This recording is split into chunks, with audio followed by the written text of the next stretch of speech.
Hello guys, good morning. So ngayong araw ay magkakabit tayo ng mga sliding window. So yan na yung mga frame. And then naka-ready na yan. Yan na yung ating mga salamin. Halos nakakabit na yan. So ikakabit natin to ngayon. Yung pagkakabitan natin ito doon sa isang barangay na medyo nasa sulok yung bahay. So ikakabit natin to ngayon. So let's go guys. Samahan niyo ako sa pagkakabit ng mga bintana.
Kaibigan, papasok na tayo dito.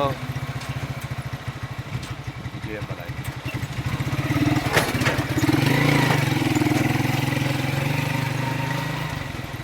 Oh, lumiliit na yung kalsada.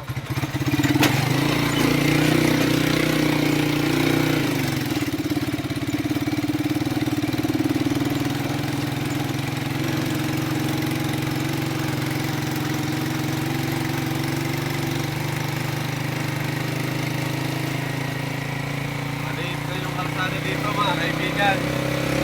Pag may kasalubong, dito tayo makakalabas. Dito tayo makakadiretso. Ayan o. Maliit na yung kalsada.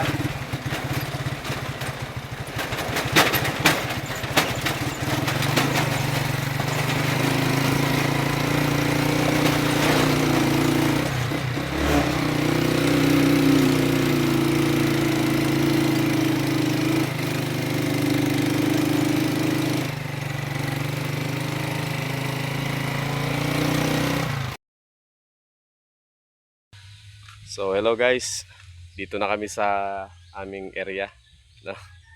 Dito na kami magkakabit ng bintana. Yan, tignan nyo naman yung kalsada rito. O yan o, merong tulay, yung tulay walang hagdan. Yan yung aming dadaanan.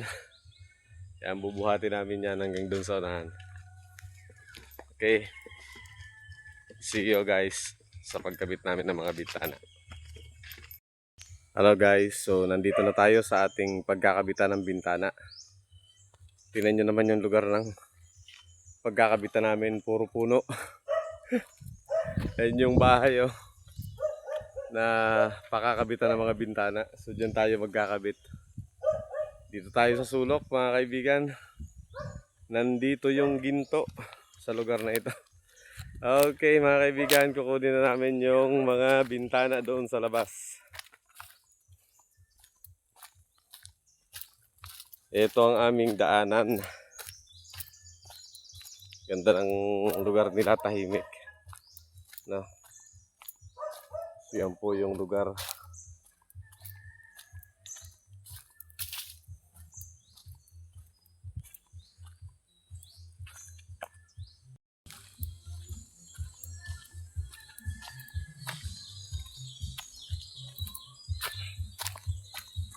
Yan ang daanan. Medyo mahirap yung ating paghahakot. Yan o. Yan ang ating daanan. Yan, may taniman dito ng gabi. Dito naman ay merong fish pond. So yun yung ating pagkakabitan ng bintana. Ito yung daanan.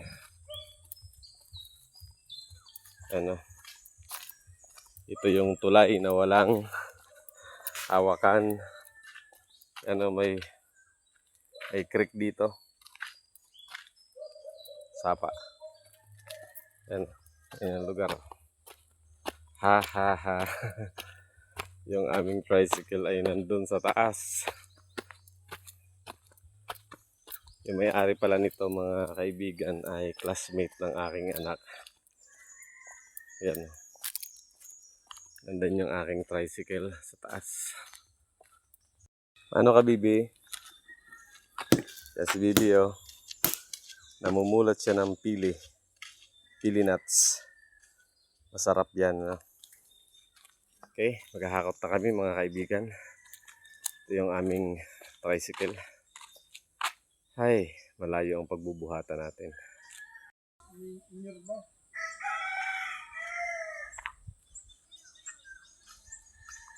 Yan yung view dito mga kaibigan. Erong pala yan. Yan. Guys, ito na yung update natin sa mga kinabit nating mga sliding windows. Yan, dito yan sa loob ng room. Dito naman sa labas. Ito. Dito sa may sala. Dalawang sliding door. Yan. At dito pa sa kwarto. Yan yung salamin. Para dito sa room. Yan, kakabitan natin. Isa pa.